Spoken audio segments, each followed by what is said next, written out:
En ce moment même, donc, se tient à Sophia Antipolis le SOFIA Summit. C'est la 4e édition qui est courue par les spécialistes de l'intelligence artificielle du monde académique, mais aussi de la recherche en entreprise. Et nous sommes connectés avec Charles Bouveron. Bonjour. Oui, bonjour. Alors, vous êtes professeur des universités en statistique, vous êtes directeur d'une équipe commune entre l'INRIA et l'Université Côte d'Azur et le directeur de l'Institut 3IA Côte d'Azur, qui est un institut interdisciplinaire d'intelligence artificielle, qui fait d'ailleurs partie des initiatives qui ont été prises à la suite du rapport présenté par Cédric Villani. Vous êtes situé sur le campus Sophia Tech, c'est la première, enfin en tout cas, Sophia Antipolis, c'est la première technopole d'Europe. Donc on est au cœur de là où ça se passe aujourd'hui en matière de recherche sur l'IA. Parlez-nous déjà du sommet Sophia Summit. Quels sont les grands sujets que vous abordez aujourd'hui ? Alors, le Sophia Summit, c'est une conférence assez originale, je pense, dans le paysage de toutes les conférences qui existent en IA, tout simplement parce que c'est une conférence où il y a les chercheurs de R&D des entreprises qui viennent rencontrer les chercheurs de l'académique, et on est vraiment sur un échange entre ces deux mondes, qui sont en fait souvent proches, mais faire un petit peu de lien, ça permet quand même d'accélérer le transfert des résultats de la recherche vers des solutions pour l'innovation et pour le business. Et en particulier, du coup, au Sophia Summit, on est assez axé sur les problématiques qui intéressent notre territoire, et donc du coup particulièrement des applications en santé et pour la smart cité, le territoire intelligent.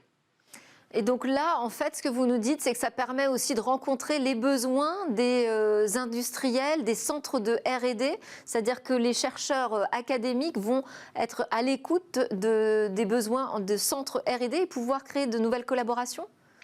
C'est vraiment l'idée de cette conférence. C'est pour ça, c'est vrai que souvent les choses sont assez cloisonnées. On a des conférences qui sont vraiment très théoriques en IA, où c'est vraiment beaucoup plus de l'IA fondamentale. Et puis d'autres choses, on a des salons qui sont beaucoup plus pour les professionnels. Et des choses entre les deux, ça existe peu. Et donc là, c'est vraiment l'idée. C'est-à-dire que les chercheurs de R&D, les entreprises puissent venir au contact des mathématiciens, des informaticiens pour voir les derniers résultats, et puis réciproquement que les chercheurs de l'académique, les théoriciens, viennent rencontrer les industriels pour voir quels sont les problèmes dont ils ont besoin auxquels on s'intéresse.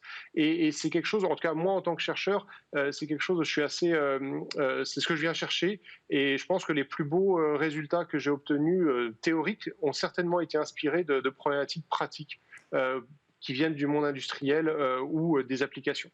Alors vous-même, oui, vous êtes un spécialiste en apprentissage machine, notamment, si je devais résumer votre travail de chercheur. Donc c'est sur l'apprentissage statistique à partir de données complexes. Est-ce qu'on peut citer des applications concrètes justement qui en découlent de ces travaux ? Alors oui, alors il y a beaucoup d'applications qui sont faites. C'est vrai que dans mon équipe, on tient à vraiment faire à la fois la recherche théorique et aller jusqu'aux applications. Bon, là dernièrement, on a une techno qui s'intéresse à l'analyse des réseaux de communication, qui s'appelle Linkage, qui permet vraiment de suivre et d'analyser des comportements sur les réseaux, alors que ce soit des réseaux sociaux ou des réseaux de communication email. Donc bon, il y a des applications très large au marketing, voire à la cyberdéfense. Il y a des applications aussi à la médecine. On a notamment dernièrement travaillé sur des problématiques de pharmacovigilance. On a beaucoup parlé des données de remontée des effets secondaires des vaccins, mais il faut savoir qu'en France et dans tous les pays du monde, c'est traité manuellement par des médecins, et ce sont des masses de données qui sont souvent du texte, et on essaye d'aider les hôpitaux et les centres de pharmacovigilance à pouvoir suivre ces données et détecter peut-être des signaux faibles qui pourraient passer inaperçus, surtout dans des situations comme on vit en ce moment, où il y a énormément de remontées sur quelques vaccins, et il pourrait se passer des choses qu'on ne voit pas. Donc voilà, vraiment des choses très concrètes. Ce sont des outils qui sont théoriques, mais qui ont des applications et des finalités très concrètes dans la vie de tous les jours. Comment vous qualifieriez l'état d'avancement de la recherche en matière d'intelligence artificielle globalement, je veux dire dans le monde, puisque de toute façon, Sophia Summit, c'est aussi un salon d'envergure internationale. Tout à fait. Il se passe beaucoup de choses. Il y a beaucoup de plans nationaux. En France, on a un plan là, dont la deuxième phase vient d'être annoncée pour accélérer encore la recherche et l'innovation, le transfert. Il faut savoir on parle beaucoup d'intelligence artificielle, on parle beaucoup des résultats très impressionnants dans certaines spécialités. En fait, il faut comprendre qu'il y a beaucoup, beaucoup de travail qui reste à faire. Et en tout cas, les chercheurs que je représente aujourd'hui, en tout cas, font le maximum pour accélérer. Et on espère que effectivement les annonces du gouvernement vont permettre aussi de fournir des bras supplémentaires pour pouvoir aller encore plus loin et puis surtout développer une IA qui soit de confiance et qui puisse vraiment servir au bien commun aussi vite que possible.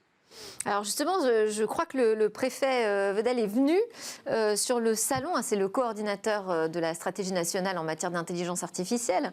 Il a présenté cette nouvelle phase de soutien du gouvernement à la filière recherche IA. Comment ça a été perçu? Parce qu'on va également en débriefer tout à l'heure avec mes commentateurs, mais déjà par la communauté de chercheurs française, mais aussi étrangère. Comment ce nouveau plan de soutien du gouvernement a été reçu?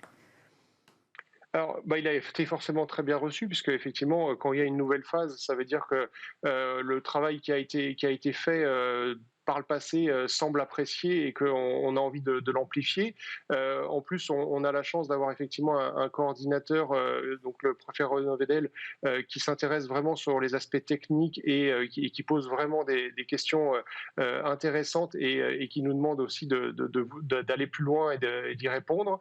Donc là, on a un plan qui est quand même assez important, qui va des aspects recherche sur des thématiques d'intérêt stratégique, mais aussi les parties formation et le fait d'attirer les talents sont des choses qui font partie de ce plan et qui sont appréciées. La partie formation est effectivement quelque chose d'important parce que pour pouvoir alimenter les entreprises et aussi la recherche académique, il nous faut continuer à former des jeunes docteurs pour pouvoir continuer la recherche en IA et sur le long terme. Alors vous dites qu'il faut pouvoir attirer les talents, il faut pouvoir les garder, les fidéliser, mais est-ce qu'aussi ça va avoir pour vertu, je dirais, d'attirer les compagnies étrangères? Parce qu'on a déjà vu des centres internationaux venir s'installer en France. Est-ce que vous pensez que ça va s'accentuer? Alors, sur la Côte d'Azur, en tout cas, c'est ce qu'on essaye de faire. Alors, moi, ce que je peux quand même dire, c'est que avec les contacts qu'on a avec l'étranger, on voit quand même que la France est bien visible sur la carte de l'IA.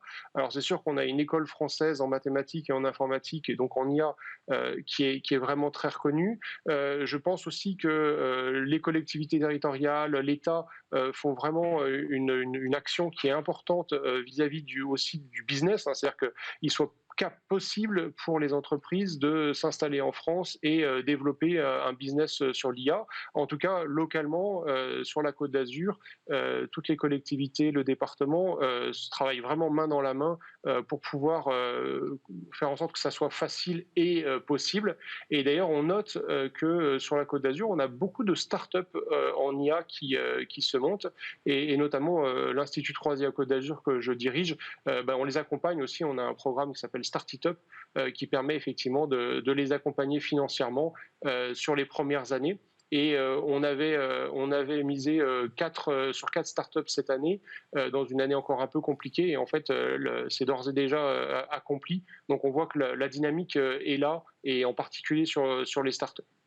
Merci beaucoup, Charles Bouveron. Vous êtes, je le rappelle, directeur du 3IA de la Côte d'Azur. On continue à parler d'intelligence artificielle dans Smart Tech, mais on vous libère pour retourner sur ce sommet et partager l'état des recherches avec vos confrères. À suivre donc dans Smart Tech, c'est le débrief hebdo de l'ActuTech.